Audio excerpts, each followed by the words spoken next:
joining us. Every time I'm on a delay. Hello, and thank you so much for joining us for your Smackdown post show for September 27th.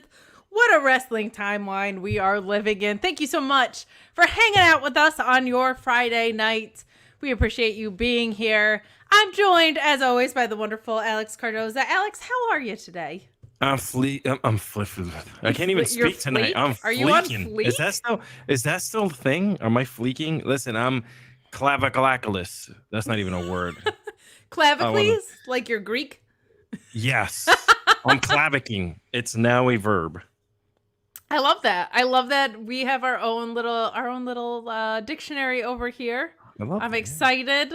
I'm excited to talk some Smackdown with all y'all. So we will ask you, as always, to join us for our laundry list of favors that we ask of you guys up front. We do ask you to leave a thumbs up on this video. We ask you to touch tips on this video if you would be so kind, either in the chat or leave a comment. It helps people find us in their algorithm quite a bit. We invite you to send in super chats and humper chats if there's anything you want to talk about on the show, about WWE in general, as we head into Bad Blood and what is surely shaping up to be Survivor Series, because that blueprint is getting laid out now, which is pretty neat. And we also encourage you to subscribe to FightfulSelect.com. Now more than ever, really. There's so much misinformation out there. There's such a lack of clarity around things. Today was a great example as to why you should subscribe to FightfulSelect.com. So much clarification from Sean about what's going on with this Lucha Brothers situation, about what the AEW side looks like, what the expectations were around the WWE side, the difference between contract tampering and other legal terminology that's out there, and how it plays into the wrestling landscape and regular sports. So a really, really, really good post from Sean up there on Fightful Select earlier today. Also, the news of Saraya rejoining AEW. I know that was a contract that was coming down the wire, so nice to see that she has re-signed. Plenty more contract news on the way at FightfulSelect.com. And so much more. We had a great time at Grand Slam. I got to see the boss. I got to see a lot of wrestling friends. Alex, Queen of the Ring. Kimmy Sokol was there. Andrew Zarian of Wrestling Observer. And right here on Fightful, you can catch him on Beyond the Bell, as well as his producer. Great guy, Rich. Got to see a lot of really, really, really wonderful people at Grand Slam.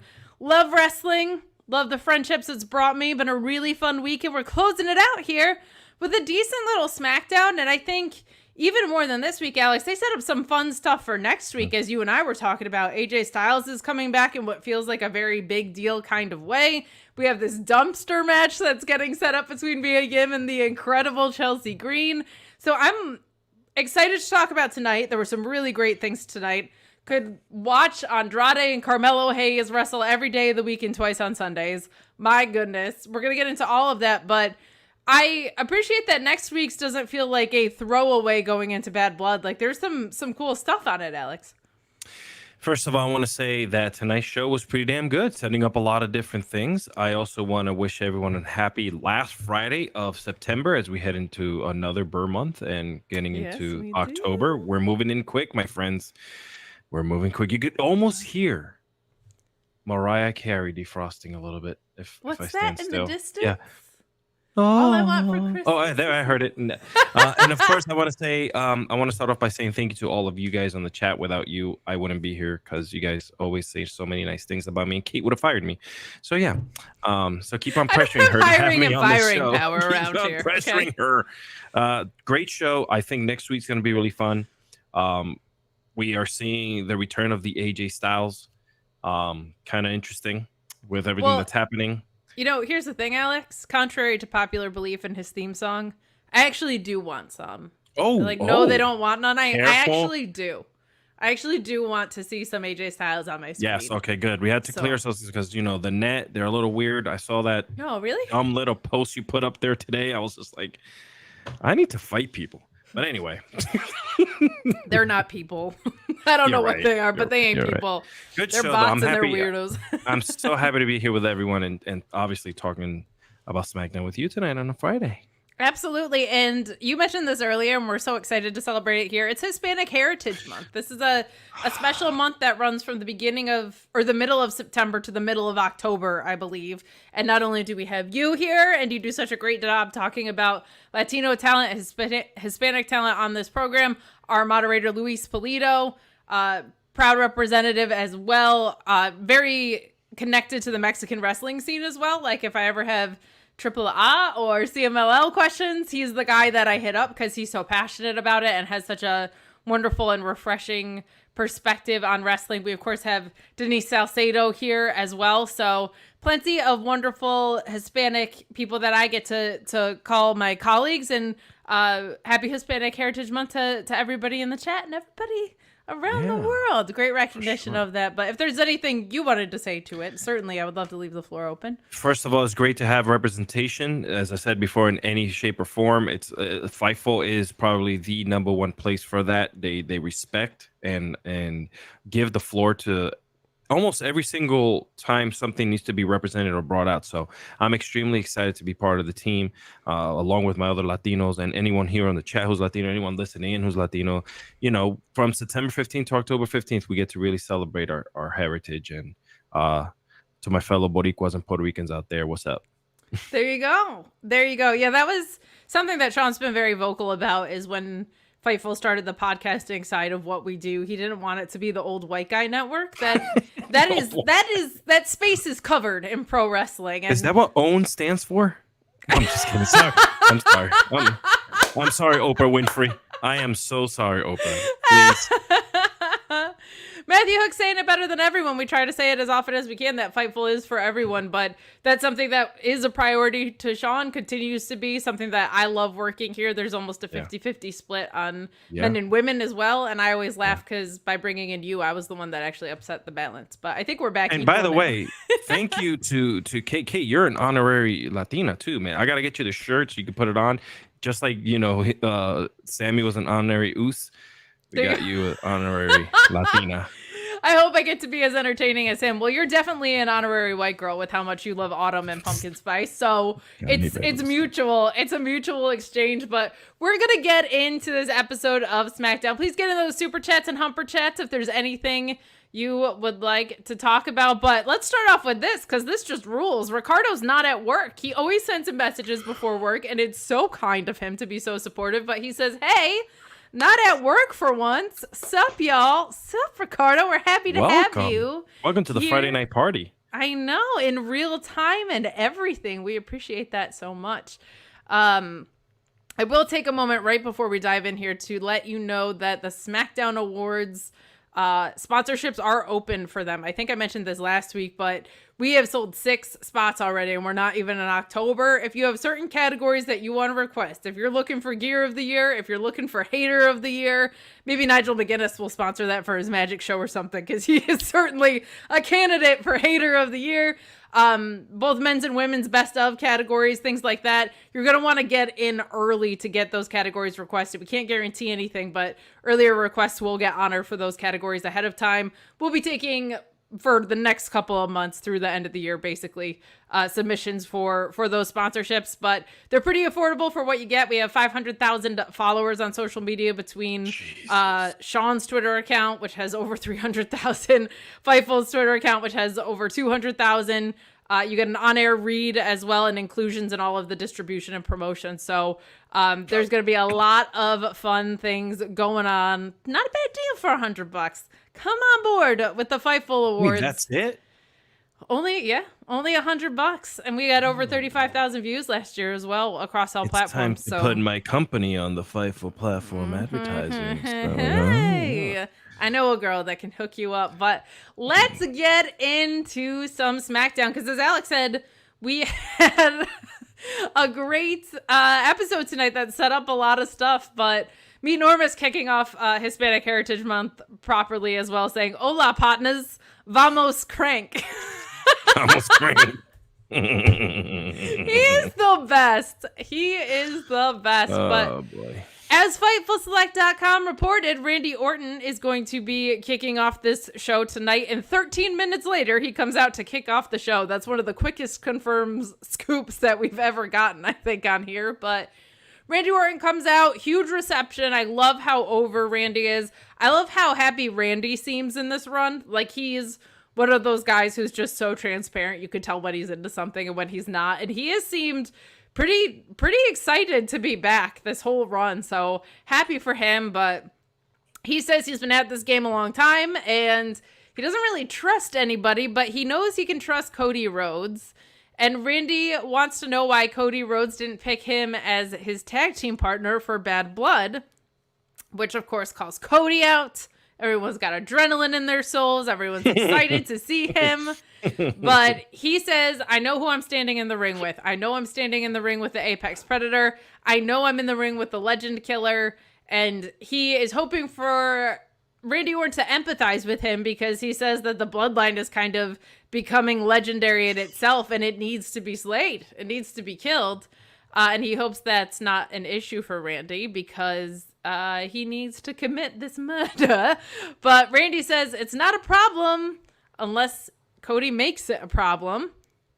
Then we hear Kevin Owens' music hit. He comes out. I think he's my favorite wrestler in WWE right now. Sami Zayn is certainly right up there, at least on the men's side. But God, everything Kevin Owens does just speaks to all my favorite parts about wrestling, truly. And then Solo Sikoa and the Bloodline 2.0 come out. Solo asks to be acknowledged. And Solo also says what I thought was really, really good writing and one of the more natural and comfortable promos from Solo Sikoa. He says, how many times have you tried to take us out with these exact guys and how many times have you failed? Which I thought was really, really well done. And he says that Cody is teaming with Roman because every time he tries to pair with the guys he's in the ring with, they end up losing. And I just really appreciated that it was based on wins and losses in story. And it kind of makes it feel like some of the repetition that we get every Friday pays off. Because it has meant something that this is the case. But then Kevin Owens interrupts and says, nobody cares about what you have to say or your stupid face. This is why this guy's like my favorite. Just slides in with the 8th grade insult, which is my favorite. And they challenge for a tag team match later in the night against the tag team champions. And Cody says, hey, I'm right here to make it a fight if you want to do a trio situation. And Kevin says, you have your tag match already with Roman Reigns. This is for me and Randy. So some good dissension sowed early on in this. What did you think of kind of just this opening? I thought this was one of the more efficient uses of time that they had on a show opening in a long time. It was definitely different than the pattern that they've been holding where it's just like one-on-one talk or just a Bloodline out there kind of just putting things together as they always do to kind of interweave the show all the way till the end. I love the interaction with Randy. I loved with KO. I love KO coming out with a RKO shirt on. Yes, both like of them already representing. I love his attitude coming into the ring and kind of like blowing off Cody. Yes. Like, I'm not here to talk to you, like grabbing the mic. And then you just kind of saw the attitude immediately when he came into the ring. I knew it because Cody kind of like gave him like, hey, how you doing? And he just kind of like blew him off. So good. Those little details pay off. Solo's a beast now. Solo has become probably my second favorite wrestler in WWE right now. Who's your first? The Spooky Scottish Witches. Do you count them as one? No, I only Isla Dawn is one. That's it. I'm just saying. Your girlfriend. I follow her on Instagram. I get it. She doesn't know it. Are you acknowledging Solo Sikoa then? Is that what's happening right now? I have totally been acknowledging him for a while now. I'm putting it up. So I love what they're doing with Solo. It's crazy that eventually this will end, and I don't want it to. And I hope that Solo continues to get some massive like respect and push because he's grown, man. You and I used to like not make fun, but we kind of like we gotta get him tailored suits. If you remember that he would come out in overgrown the presentation wasn't clicking in the beginning. No, he wasn't like his talking. He was kind of off on the beat, and now, man. He's just so damn good. I'm sorry, I didn't mean to go off on a tangent here. No, I love that. I love it when we love stuff. 100%. We've seen the openings for SmackDown been dragged out as of late, especially with the Bloodline just being the bookends, as we like to call them, of every show. But this one felt really good. I also really liked it, and I find that Solo is best when he's given things that are properly written to his cadence, because he doesn't have the Cody Rhodes like I talk like this thing, and he doesn't have the you bitch thing about him either, right? Like he is more of a natural talker. He kind of him and Kevin Owens sparring vocally would be perfect, right? Like it seems like he feels more comfortable when he's given more human things to say. And when you're talking about like, you're only pairing with Roman because these guys lost the few times that you've tried to do this before, like very, very fluid, very natural. And I agree with you. I think he shines there. A lot of people have the opinion that like Jacob Fatu is it. And I don't disagree with them. I think that guy is so it, as I like to say. He couldn't be more it if you gave him like a white face paint and a red balloon and you had him sticking out of a sewer grate. Like he could not be more it if that was the case. Get but it, by the way. There you go. I get it. Understood that reference. But I feel like Solo's gotten the short end of the stick with how good he is. And I actually think he's done a great job. He's getting the reactions that he needs to. I think he settled in quite well. So a productive opener for sure. My only complaint is that we go right into like another speaking segment situation, which is not my favorite thing. They were both done extremely well, but I'm tuning in to see wrestling. Like I like it when we get to the in-ring a little bit faster, but I don't have complaints about anything that was done. It's just like a production thing for me, to be honest. But we do have this really great interaction with Tiffany and Nia Jax. Denise Salcedo said that Tiffany Stratton looked like Sabrina Carpenter today, and I can't unsee it now. Like it's so she had the volume hair going. I think she looked great, but I was like, I can't unsee the Sabrina Carpenter reference ever since Denise said that. Yeah. She kind of had it going on. It looked great on her, but Nia just straight up, like right into it, says they had a chance to eliminate Bayley and Naomi from Smackdown, but turns out they're still sticking around. And Tiffany says that she was injured and that she was so sorry about what happened last week, but Nia is right up in her face. And she says, just so you know, if this ends bad for me, it's going to end real bad for you. And I loved that. Again, this was not dragged out. This was not too long. This was to the point. This was played into Nia's promo strengths, I think. She's another one that I think excels even more in backstages than she does in-ring promos. The conciseness of the time works for her. I'm loving that. Like this Tiffany and Nia relationship is working, and Tiffany doing the slow burn babyface way of going about things, I think is a really great way to play into her popularity. So here's the thing. It's the fact that we have not seen a strong female lead in WWE since when? Like The Man or Charlotte, right? That's it. Those are the only two. I mean, Rhea really should have been, but so much of her title stuff has been about Dominic that I don't think that is a fair take to say. Because that's where I was going. But these two OGs on their own held it really well. And let me take it a step further. It's just the fact that Nia's holding it on her own, being dominant with someone who's literally standing next to her that is a huge threat.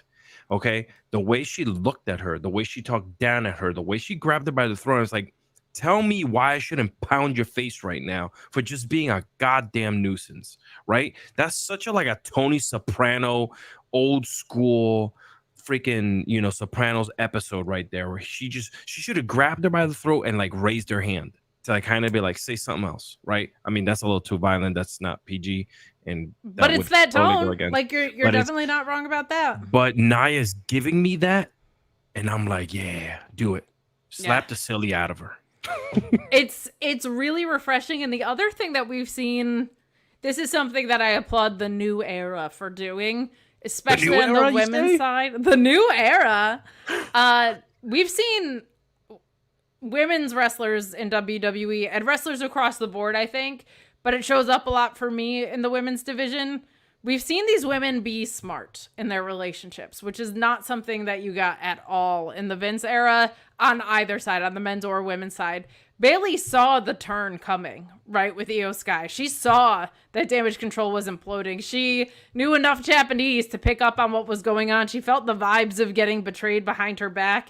Nia knows that Tiffany has been sneaky. Nia knows that Tiffany can be strategic and could cash in on her every time. So her constant assertion of needing to put Tiffany in place, I think, is warranted. And what we're seeing is sympathy being built up on the Tiffany side, and I like that. I like that Nia is being too overprotective of things and being too harsh on Tiffany because of things like hearing the segment with Chelsea Green where people were talking about her and things not always going her way in certain situations. So I love that we get to have people that are intelligent and see the truer representation of who characters are. I think that's a really, really, really healthy thing for all of wrestling, for sure.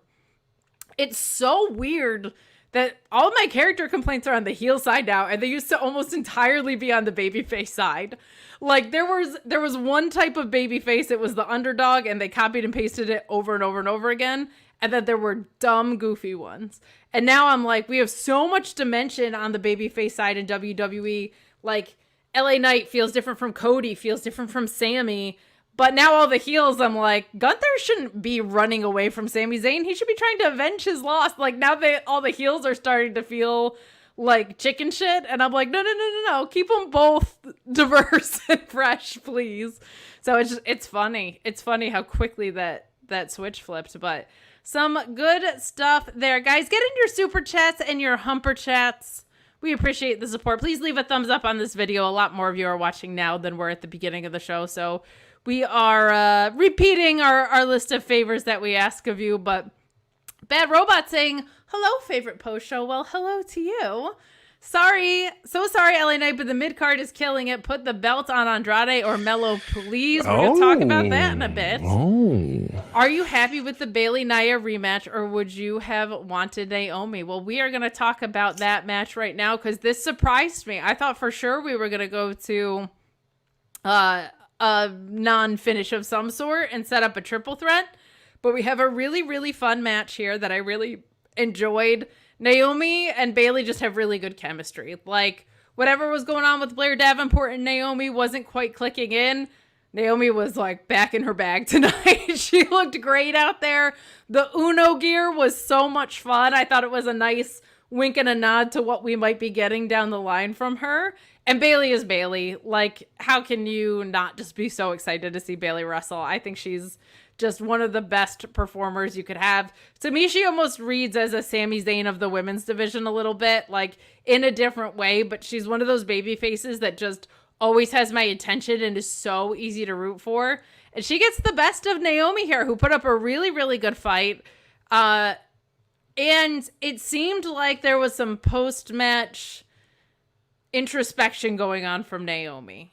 And I was happy to see that because Alex, match is great. Naomi has looked great in the ring since she's been back, but the booking has not been there to support her return, which felt like a big deal at the time. It was one of the only surprises for Royal Rumble, really. And if the booking's not going to support you and you keep losing, at least make those losses count by leading to a heel turn, leading to a brand switch, leading to an alliance with someone else there, all of the above, whatever. But these losses need to have some sort of impact. In post-match, it felt like that's what we might be getting. I agree with everything. Naomi's run has been a little bit, I don't want to say flat, but that kind of what it feels like a little bit. The booking is, yeah. The booking, right, yeah. Not her, obviously. She's incredible in the ring. But, to kind of see her, even if you were to just put her in matches for us to kind of see her build up whatever she's, wherever she's going with her character, we haven't seen that either. Sure. So I like that you finally got to see a little bit of like, that like, are you looking to take me out? Or or if you are, do it. Like in the instance where Bayley was going to punch her in the back of the head when she was in the corner in the beginning of the match. Yes. And she turns around and she's like, oh, like, I'm not gonna do this. And she's like, bro, if you're gonna fight me, like, do it. Like, that's what I want to see. And I think that Naomi plays so much well if she was a heel, like if she comes off as that like I'm gonna beat the hell out of you kind of person. I don't know why. And the reason why I think about that, because she's cool. The reason I think about it is not only is she cool, but she has such a gorgeous smile that I feel like her smile alone just should set you off if she was a heel, because she's so good looking. She smiles at you, and if she would have say something like really smirky at you and throw that smile at you, you would want to feel like you just want to like what the hell are you smiling at? But she's like, yeah. What are you gonna do? You know what I'm saying? Carmelo Hayes has kind of the same thing where it's just like this. Carmelo has the exact same thing. Yes. Like everything about you is very cool and feels world class and whatever.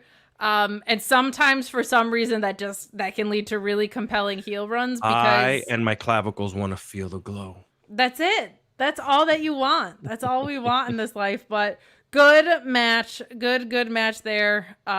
A top elbow rope drop too for Bayley. That was not the rose plant, so I kind of dug that. That looked heavy, by the way. That looked like she came down like, I'm gonna hit you. Yeah, that was laid in. Which was good. It was. Yeah. Me and Norma saying Naomi should have been in the Bloodline a year ago. Well, a year ago, I don't think she was even employed by this company. So no, she was doing her thing. But to your point, you're not wrong. Like, she should have been employed by the company. And I think she could have added something really cool and different to the Bloodline, and they could have done some fun stuff of like, she's married in. Like, is she really here for the right reasons? Especially because, if you remember who was slow to trust and quick to turn with Jay, like there's some really fun things that they could have done.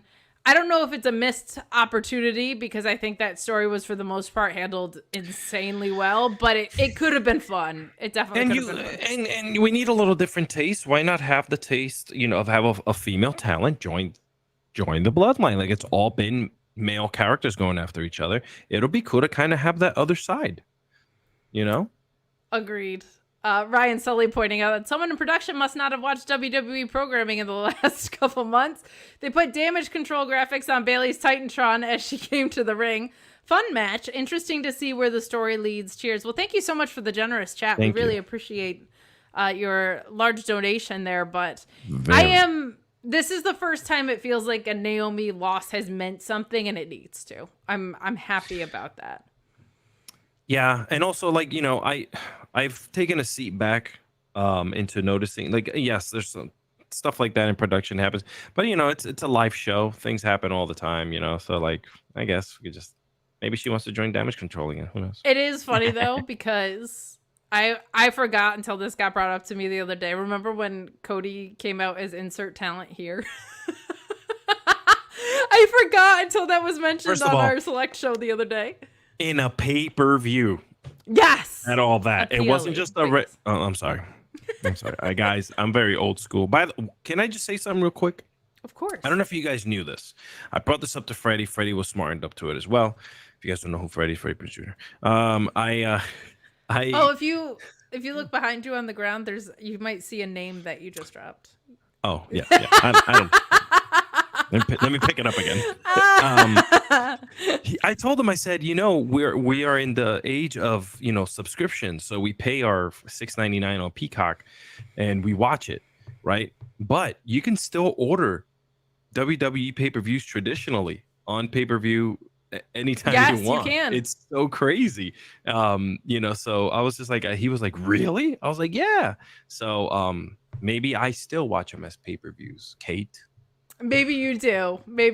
You shouldn't. That's extremely silly. I pay $65.98 with tax. Well, I mean, even if you were going to do that, I just feel like there's a better way to go about business, Alex, because you can get pay-per-views a lot cheaper than that. Because I know that you're a NordVPN subscriber, and you didn't even know you were setting up such a great segue, but here it is. I have long talked with you guys about the content that you can access with nordvpn.com/Fightful, but it doesn't just stop at pro wrestling. You can get MMA and boxing pay-per-views at a much more affordable price when you change your virtual location with just one click using nordvpn.com/Fightful. It doesn't stop there either. Football games. Man, if you want to check out those out-of-market football games, you don't have to spend hundreds and hundreds of dollars. You can get nordvpn.com/Fightful and just change your virtual location. How about baseball games? They make it harder than ever to actually watch baseball games. It is a task, not with nordvpn.com/Fightful. They got everything you need, in addition to all the threat protection and security that comes with NordVPN. But if you want that content, nordvpn.com/Fightful is right for you. Look at me doing cool things. VPN, I know, setting me up perfect for NordVPN. Look, we really are so fortunate to have the partnerships that we do on these podcasts, but Nord has made such a big investment in us, and I've said it for a couple weeks now because I think it's actually important. The amount of money you actually save with the code FIGHTFUL, as opposed to a lot of, like, we don't do a ton of affiliates for this reason, but it's not like 10% off. It's like 70% off when you sign up for 4 years or something. It's crazy how much money you save. And they've been so good to us, so sincerely. Like, if you can shout them out on social media, if you can just let them know that you found out about them through us, whether you subscribe or not, they've been such a wonderful partner to us. But I literally have a 5-year contract with them, everybody. Like, no lie. It signed me up for like 3, and then I was like, I saw how much I could still pay and just be like, wait a second. Yeah. Because I do, I work in the business where I'm traveling a lot or doing different things, or, a lot of files being shared left and right. Of course. And even though I'm secured at home, I still want that. I wanted that little extra love, and NordVPN gave me that, which is cool. You can secure your router, as you mentioned the previous week. Like, that's that's a huge advantage. So really, really helpful. And truly, I mean, I'm hoping AEW is moving some pay-per-views to Max, but I hear things. I hear things too. I'm waiting for I's to be dotted and T's to be crossed before anything. But subscribe to the Clavicle Report right here on Fightful. That's it, the Clavicle newsletter.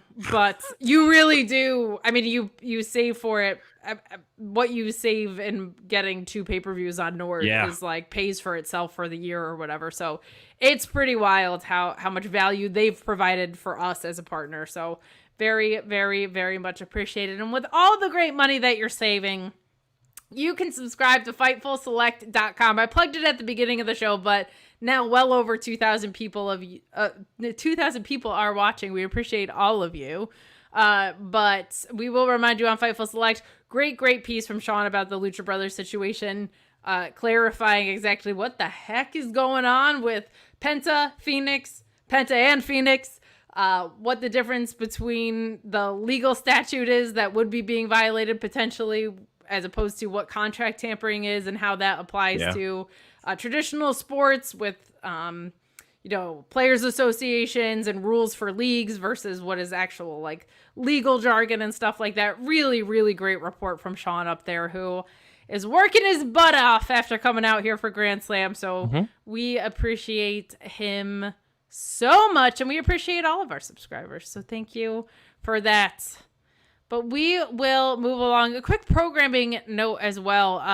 Cresta, Iridian, and Rick are off tomorrow. Alex Pulowski and I are going to be doing your Collision show on the main. Alex has tonight off. He is 45 years young. He's celebrating his birthday with his family and has been sick a lot of this week. So we will be back at it tomorrow, though. I'm excited to talk about Collision because I was there for the taping. Let me tell you, when you see Juice Robinson's outfit for this lumberjack strap match situation, you're going to fall over. Like, I don't mean to whatever. It puts clavicles to shame. Oh my God. I don't even want to spoil it for you. Like, that should be its own Fightful Select story. I don't know why Sean's published it. I said this on Wednesday, and I know you were there, so I just want to tell it to you too. New York City showed up, and I was so damn proud of New York and New Jersey, wherever the people came from, just kind of just showing up, coming to the show. It felt alive. You can hear the ambience when, in the background, which is something big in pro wrestling.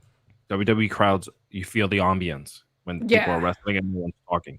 So the fact that we felt that ambience and everything in there, I hope that things start looking up like that again for the company, because it felt good. It felt nice to have that.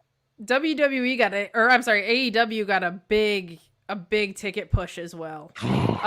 Like the 48 hours leading up to the event. I would be stunned if they don't send out Mercedes Moné to do more media, because I think it was her and Darby were leading the charge for media. Yeah. And man, oh man, did they get a late surge. I assume they also did a price drop as well, but it jumped from like 5,000-ish to 8,700, I want to say. So yeah, they've still got work to do on that front, but a very healthy and encouraging side. A fun match crowd to be a part of, a match that obviously meant so much to me and Nigel and Danielson. Like, I do know the history of the feud, so all the ROH callbacks that I saw with the ring post spot and the hammer and anvil strikes would encourage you to go back and check out some of that ROH rivalry if you think it would enrich your viewing experience and you haven't watched it. But I'll tell you one rivalry that is heating up and right in real time in front of us. I have loved what we have gotten from this Andrade and Carmelo feud.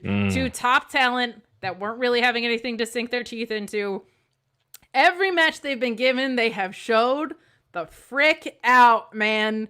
Like, all 6 of these have felt different. All 6 of these have showcased something different in them as individuals, in their relationship as competitors and co-workers. Their relationship with the U.S. title and LA Knight has come through. This is one of the most productive feuds that I've ever seen. And it felt like Andrade and Carmelo were both like, you know what? We haven't had a lot to show for it. Like, our stays here on the main roster, we are going to steal the show every single chance we get. And boy, oh boy, did they put on another one tonight. This was so much fun. Before the match, I love what we get from Andrade here. Him saying that he respects LA Knight and the fact that he won in his defense of the title, but he essentially calls for the code of honor. He says, where I come from, you shake hands after a match, and I didn't appreciate that you didn't do it. Now, I don't know if that was planned or if they just capitalized off of the fact that Andrade went for a handshake and LA Knight went for a fist bump, because that was a very weird post-match thing that happened. So if they turned it into gold, good for them. But Carmelo comes flying in from out of nowhere and kind of turns into Andrade and is like, hey, you can get some too, man. Like, sure. That's what's up. But this was a fantastic match. You have LA Knight causing a distraction, which is not normally my favorite thing, but they've been pretty good about keeping this rivalry clean. So I'm not too mad about it. But Carmelo picking up the win here, evening the series at 3-3. I think if you're going to do a best of 7, you should just get to use Round Ball Rock. Like, there shouldn't be any music rights issues with that at all. Like, you should just be entitled to it. That's how I feel about it. You should get that vintage NBA song, right? But I loved a lot of what we got out of this match. But what did you think? Another like 5-star match. If I were to do like ratings and clavicles, 5 clavicles, I give 5 that. 5 clavs. So we give it 5 clavs. Clavs, 7 clavs in the Tokyo Dome. Wow, that's insane, by the way. Can you imagine, like, to just have clavicle like graphics coming up on here? Anyway, listen, a little bit predictable for me. I kind of knew that how things were going to go, especially after that backstage incident. I was just like, well, they're going to stretch this out. So do I see a triple threat at Bad Blood now, with these 3 or what's going to happen? Because they are tied at 3-3, and perhaps maybe they want to throw, them in there and say, hey, why don't we just put you into the mix for the title again with LA Knight. Now, one thing I did notice is even with all of this fiasco stuff happening, it never compares to Raw, right? If you look at Raw, there was backstage fights everywhere. Adam Pearce couldn't get a damn thing together. He was trying to find people, fire them, everything. And in SmackDown, you have like little backstage segments. It's like people respect their general manager there. They're like, okay, cool. We're going to kick the crap out of LA Knight, but then that's it. Like, let's not fight each other. Let's go out to the ring, So really good show. I like a good showing by all three of them. But what a hell of a match between Andrade and Carmelo. I hope that once they finish with it, they give them the space and the time to kind of cool it off a little bit so that it doesn't feel redundant and like I'm not watching something that kind of gets old fast, because that's what happens in wrestling sometimes. Sure. And by the way, a person of color and a Latino killing it in the ring during Hispanic Heritage Month, which is so awesome. And our incredible Hispanic moderator, Luis, not only does he keep you guys safe in the chat from weirdos who come in here, not only does he keep us safe in the chat from weirdos who come in here, not only does he organize all the segments and the chats that you guys send in for me and Alexis, he also keeps us posted on things like this, which is very cool and big news for Latin America. Not in Mexico, but the rest of Latin America here. We get Raw and Smackdown airing on WWE and Espanol's YouTube starting next Friday per the Spanish commentary tonight. NordVPN code FIGHTFUL. Luis also puts in there, wink, wink, nudge, nudge, head over to NordVPN. But that is such awesome news. That is such awesome news. The easier it is to access wrestling, the better. Yeah. I think that's something that WWE and AEW have gotten much better at. No offense to our friends at Bleacher Report, but very glad that AEW is dumping them as a pay-per-view provider. It just was not working. Yeah, I believe Fox Deportes has the Spanish show in Mexico, I think, in one of those two places, from what I heard, from what I was reading. So it's, except Mexico. So yes, Mexico, there'll be Fox Deportes will be doing it, and everywhere else, like you said, for free on YouTube. That's so cool. That's interesting too, because I guess the Fox deal for international looks different than the Fox deal in America, which is important to remember when people are talking about international rights. It's not the same landscape everywhere. It's really, really not. So some exciting news. I think it's funny. WWE and AEW are really good at it. I think the next tier of brands could get a lot better at it. Of your MLWs, ROHs, New Japan could certainly be more accessible. Like TNA, God bless them. Like I I have no idea where to even really watch it.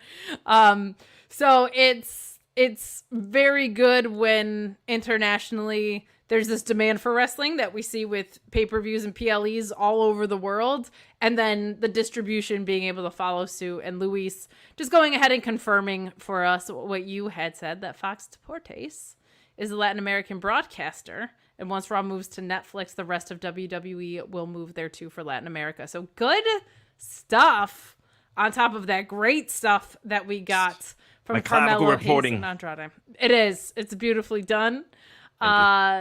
I love Carmelo after this saying, or before this, saying, put the fries in the bag, bro. You lost. And the brawl breaking out. Good stuff. This is, for those of you who didn't watch NXT, to me, and Carmelo made a really good baby face, this is his wheelhouse. Like, this type of heel is what he's best at. I hope they let him sit in this groove, because he was one of the best parts of NXT in a very weird era for a lot of it. So he's definitely a future star. Good stuff on this episode. We're moving along. Keep those super chats and humper chats coming. We appreciate your support tonight. We do get an announcement that AJ Styles is returning next week, and I love that they're making it feel like a big deal. We talked about this at the beginning of the show a little bit. Did get announced here, but it was a nice reminder of like, oh yeah, AJ Styles is a Mount Rushmore level wrestler. He is one of the best to ever do it. He is phenomenal.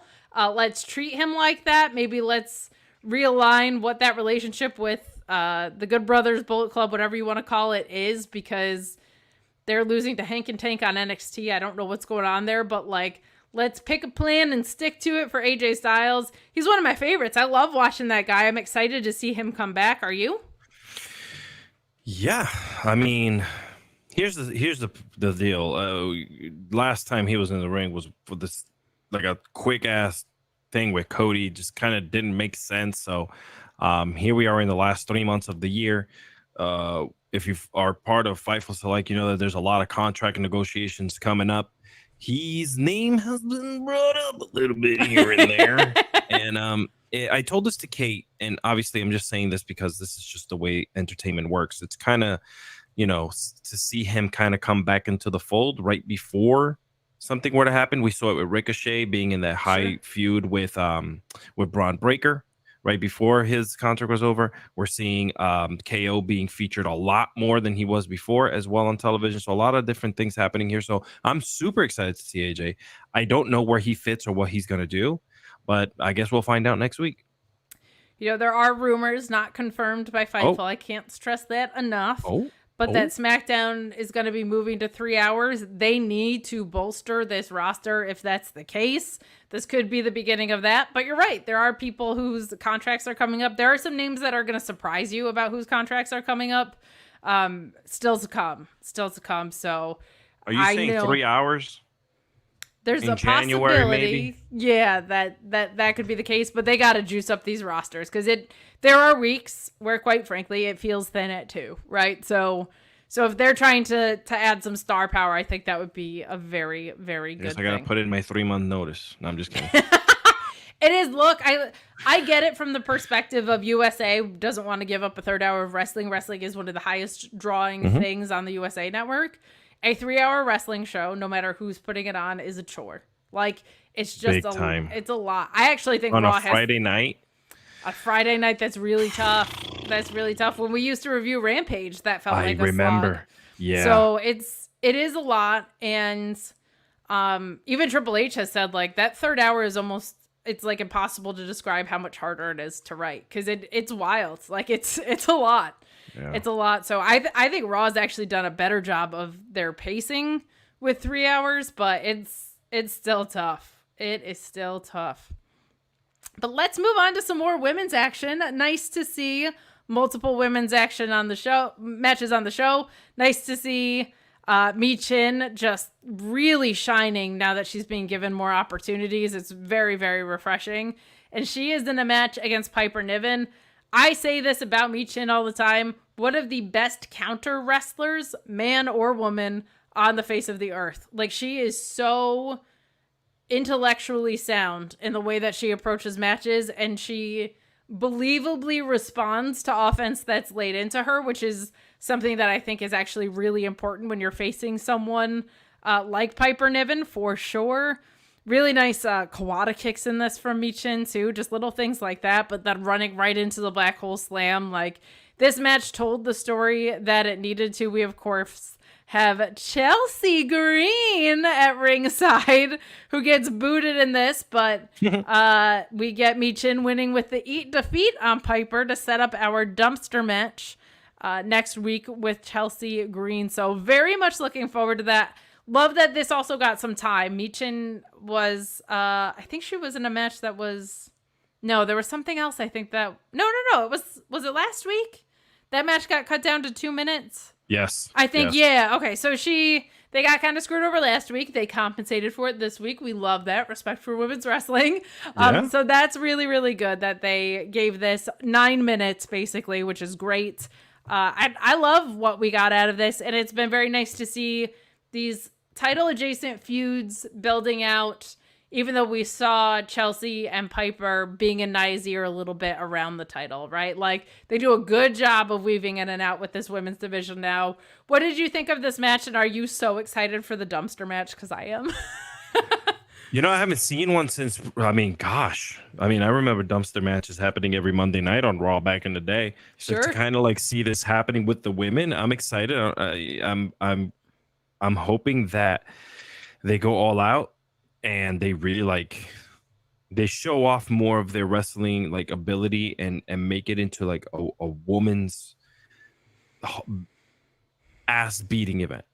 Yeah, they should beat the hell out of each other. Yes, and then use the dumpsters or whatever it is, whatever weapons they're going to have around them to amplify that violence that they're going to bring towards each other. Because if you're just throwing each other in and out of stuff and just hitting each other, it kind of like, I don't want to see that. I want to see them be physical with each other, show off what women can actually do, and then use the weapons around them to beat the crap out of each other. Yeah, that's 100% it. That's and I think guys.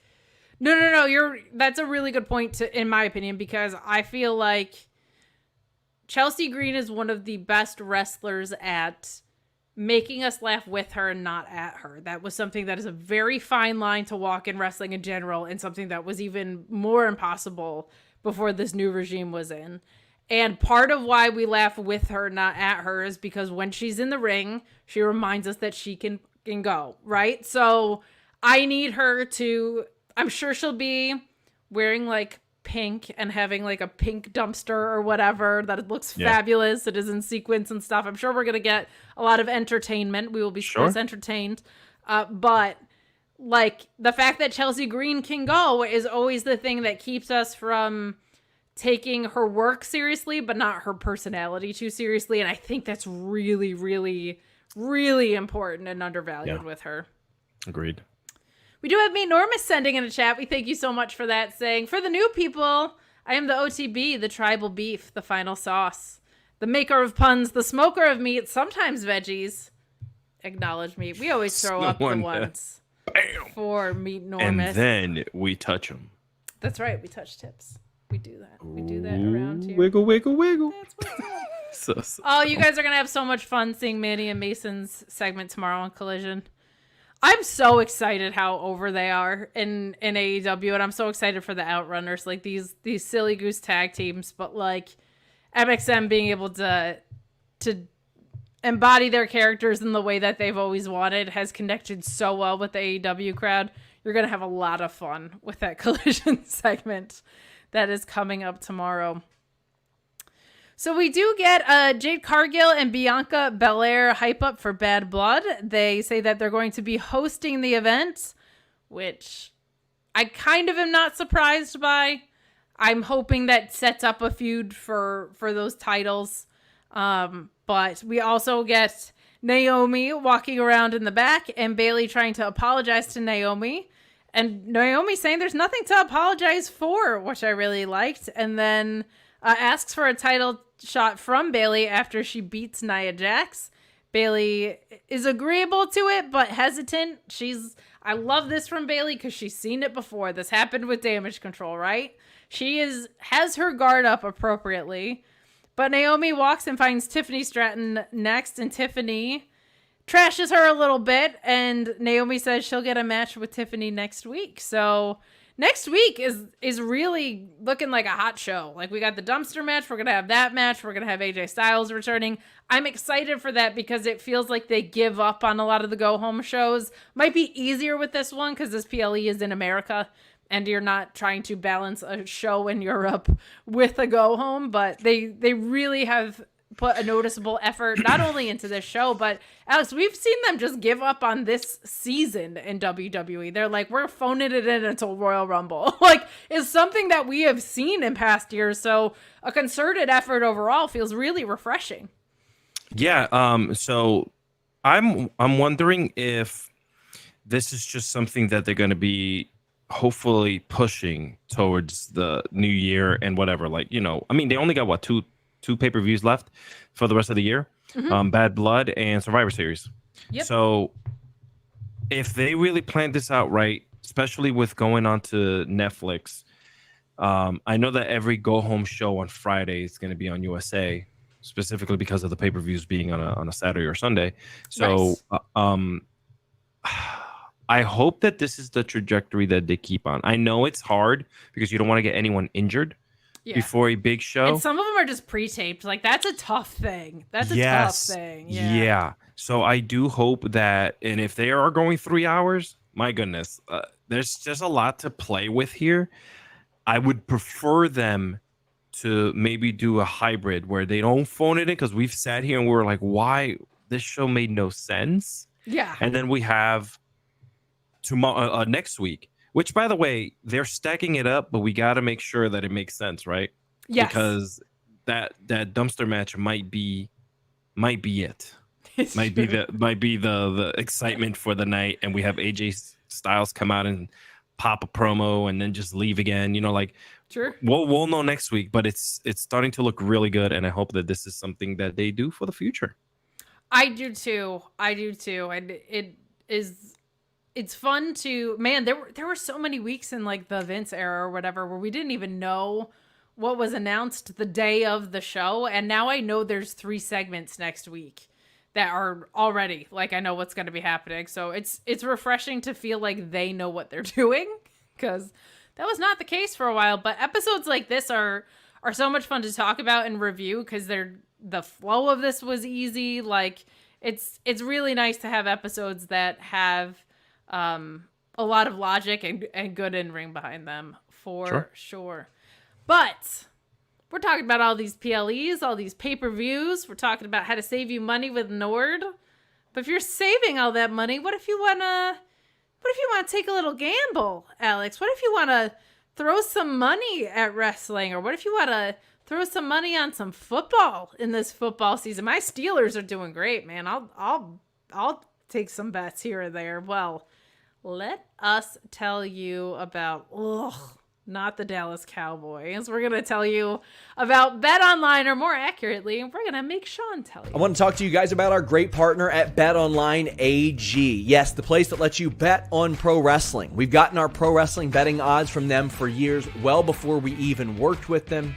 And we're going to tell you a little bit more about them. They got the earliest lines, the fastest payout, the industry best bonuses. They've been trusted for 25 plus years because of their safe and secure environment and their quick payouts. But you can bet on pro wrestling. How cool is that? If you think you know more than anybody, go ahead and look at those odds. It's the same ones you've seen on Fightful for years. You might see one that sticks out to you and you go, wait a second, there's no way that person's going to win. Why are they an underdog? Make yourself some money. BetOnline AG. And hey, it doesn't stop there. Whatever sports you want, they got you covered. Popular games like blackjack and roulette, Supernova, Skyward, all that stuff. BetOnline AG. Please bet responsibly and only bet what you can at BetOnline AG. The chat's popping me. I was trying to no sell, but unfortunately, when it comes to my Dallas Cowboys, I have to jump in there. But hey, listen, I do want to say this: the last time that the Giants beat the Cowboys, that was almost 2 presidents ago. Okay, that's the last time they beat them. If you really want to get technical with things, okay, the Giants, they followed Dusty Rhodes and they were on some hard times. Okay, it's been a rough, super hard times. That's 13 straight victories by the Dallas Cowboys. It was super hard times. They would be using blueshirt.com. She said super hard times. I was waiting for that. Yeah. So let's talk about our main event. Final call for super chats and humper chats. We thank you for your support tonight. A quick reminder that me and Alex Pulowski will have your Collision post show tomorrow. Grapsity will be on as usual as well. And stay tuned to Fightful Select this weekend. More to come. News breaking all the time, and Sean's got all of it. Earlier in the night, we get this segment, and God, you were talking about those details with Kevin Owens earlier. This was such a great example of what he's best at here, too, of Cody wants to come kind of clear the air about what happened at the beginning of the show, and Kevin Owens was like, yeah, we do need to talk, just not now. And Cody's like, well, we got to talk, and he's like, I know we have to talk, just not now. I have to get ready for our match with Randy. And as they are exiting the picture, Kevin Owens says, you know what? We don't need your help today. You stay focused on your match with Roman Reigns that you have coming up against the Bloodline at Bad Blood. We got this one. We don't need you coming out. Like, you stay in your lane. We're good for tonight. Kevin Owens walks off, and Randy Orton says, you know what? I'm going to talk to KO, but if you see Tama and Tanga Loa coming out here, like, please fight them off, because like we need a fair fight. The Bloodline are too much to deal with already with Solo and Jacob Fatu, right? So really, really, really good stuff. I will say, in general, a lot of this makes sense, and I like most of it. Before we dive into the match, though, I think WWE, who is doing a good job, one way that they could kick up things on creative with this is, as soon as you tell me, and this is true for all of wrestling, but it happens most in WWE, as soon as you tell me, like, hey, don't come down. I know you're coming down. You know what I mean? Like, a lot of wrestling is predictable, but it's just, they do that a lot where it's like, whatever you do, don't come down.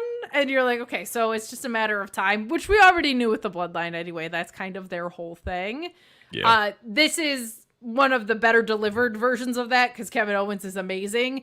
And I thought Randy did a really good job on the segment too of when Kevin Owens went away being like, look, he's getting ahead of himself. We do need your help. What did you think of that before we dive into our main event? I thought it was well done. I mean, it's just, you know, the Bloodline, they were gonna be part of, you know, the extracurricular activities. We just kind of knew that was gonna happen. I also don't mind it. I didn't mind all that extra stuff happening. It just added to the drama. This is the first time in a while where I'm not like huffing and puffing. They're like, ugh. We've seen it. Yeah. Yeah, we've seen it. Or you're being predictable by telling someone, you know, don't show up or don't show up or stay away or don't stay away. If I think that this was played perfectly for me because it wasn't blatant. It wasn't right off the bat. It was something that just, you know, came in naturally. Yes. It's hard especially since I've been watching wrestling for so long to feel that. And I felt that today. Yeah, and we're always doing wrestling math with the Bloodline, right? I will say always. This is a really good point. It is an extremely similar playbook to what they're doing with the New Day on Raw. It is very, very similar. I will say they've been such a unit for so long that feels like it has more depth, and there was a little bit more like mischief involved in this, where Kevin Owens we've just been waiting for him to turn heel a little bit now. But it is a similar playbook. It is a similar playbook for sure. That's a very good call by you. Very good call by you. But boy, oh boy, this match was fun. And man, is Jacob Fatu something else in the ring. What a fun wrestler to watch. Like, this has been such a pleasure. But I will say, I was very impressed by how much this match kept my attention, considering there was this thing in the back of my head of, okay, when are Tama and Tanga coming out, right? Yeah. And like, when is the Cody dissension spot going to happen, right? So like, that was in the back of my mind, but these guys are just so good at the pro wrestling part. I felt like it did hold my attention for a really long time. Mm-hmm. Randy getting some nice stuff in, and Owens getting a hot tag in the middle of this looked really, really good. But Tama, Tonga, and Tangaloa, I think they spell it Tanga. But they run in with the distraction, and Solo gets that spinning solo for a 2 count. He's really good when he's laying in his stuff, man. And then Cody, of course, comes out to even the odds, gets rid of Loa, sends Tama into the ring for an RKO. And Fatu super kicks Randy, then hits a suicide dive on Cody. Mm-hmm. Owens hits the stunner on Solo, but Fatu throws Cody into the ref and prevents the count. Fatu super kicks Owens and Solo and gets the 3 count for the win. So Solo and Fatu winning here. A nice 15-minute match. A lot of longer match times. This was 15 minutes. We got to see Michin and... why am I blanking? Piper Niven for 9 minutes. Andrade and Carmelo went 15 minutes. I am famously someone who likes long in-ring matches. And everything made sense here. I thought this was actually a better done ref spot, even though it was a little predictable. It was executed well. And it keeps the story moving along between Kevin and Owens and Cody. This hasn't worn out its welcome yet. We can see where this is going to implode probably before Survivor Series. But a perfectly suitable way to close the show. Not a lot of complaints about tonight's SmackDown. What did you think? No, it ended. I thought it ended well. And I think I said this last week to you. I was like, Kevin Owens is like the type of person that you just never know, like when he's going to stab you in the back, or if he's, like pissed at you or what's coming. And that's starting all over again. It's been a while since he's been that person. And now you're seeing it again, the dissension, like he's pissed at Cody. Is he pissed at Cody? At the end of the match there, they're kind of bickering at each other, and then all of a sudden you get that honest, like that hug that just didn't feel right, but I'm gonna give you this hug even though I just smushed your face away from me a second ago. Like, Kevin Owens is a very angry person. And even when he's happy, he's angry. So just understand that something is coming and I'm here for it. I'm not going to be one of these little B words that go out there and are like, well, this is what he always does. He did it to Sammy and he did it to this and he did it. No. I'm ready for this because I enjoy when he just beats the crap out of his friends because he's pissed at the fact that he just told you not to do something and you did it anyway, which was weird because didn't Randy say, I'm going to go talk to him and be like, hey, when did that happen? I thought Randy spoke to you. So I would have been pissed off at Randy. Yeah. Because maybe Randy's the one manipulating everything. There's a ton of possibilities. There it is, my friends. My thing with Kevin Owens, too, is people like he turns heel and then he turns face and whatever. He's the only guy that acknowledges his behavior as a face. I love that about Randy. About Kevin. He's like, I'm sorry that I was acting like an asshole for that time. But his turn against Stone Cold just hating the state of Texas and then doing the Ezekiel stuff was extremely different from this, is extremely different from Sammy. So I think you're still getting an incredible showcase every time that KO turns heel and face. And we can even go as far as Jericho. The list, God, the list of friends. Good. Remember that? That was one of the best. I mean, I still think about it this day, like how well executed that was. Jericho just selling the ship out of it. You know, like it was that just whole so thing good. was So brilliant. Yeah. Orchestrated so well. But that ends our night here on SmackDown. We hope that you enjoyed this as much as we did. This was a really fun episode. It feels like we've got a lot to look forward to next week. So I'm excited for that and more to come tomorrow. I'll be back for the Collision review, which I'm excited to tell you about my live experience. And you've got a fun episode coming up for sure.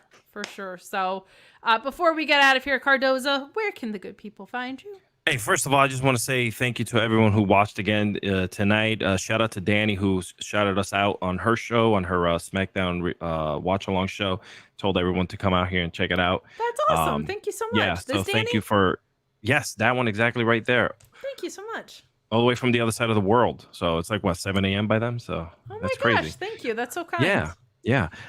So thank you all. You guys can follow me by heading over to Instagram. Alexis Cardoza is where you can find me. You can find me on X still, even though I'm not really there, _, Alexis Cardoza. And I just want to plug this in real quick. My holiday adventures are starting next Wednesday, October 2nd. My new show called That Was Pretty Jolly. If that sounds familiar, it's because I produce a show called That Was Pretty Scary for Freddie Prinze Jr. and John Lee Brody. So I decided to take the reins and now call a little bit different. That Was Pretty Jolly, and that's going to premiere on Freddie Prinze Jr.'s YouTube channel on his network called Geghead. So you guys can go check it out there.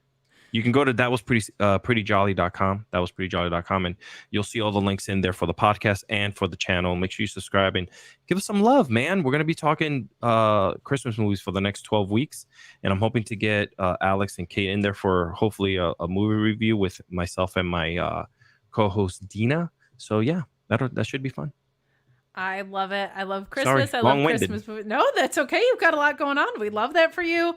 I love Christmas. I love Christmas movies. So absolutely. I bet you could get Sean on to talk about Home Alone too, by the way. He loves Home Alone so Really, much. Sean? Sean loves Home Alone. Really? Loves it. All-timer. Does he have any scoops? No, I don't know if he has Macaulay Culkin scoops, maybe. That'd be great. That would be fantastic. He's got insider details on how the family just left him at home or left him in New York, rather. There you go. There you go. You can catch me at Miss Kate Fabe on social media. You can catch me and Alex Pulowski back here for the Collision post show tomorrow. Very excited to get to talk about that episode. Mondays on Fightful Select doing the Sour Graps Raw review. Tuesdays on the main doing the NXT Sour Graps review. Wednesdays at the Mark Order. I'll finally be back after being out for literally a straight month. Very thankful for my co-hosts there holding it down. Thursdays back here for that ROH review. And of course, your SmackDown review right here with Mr. Cardoza. We thank you so much for joining us tonight. Have a safe and wonderful wrestling weekend. We'll see you tomorrow.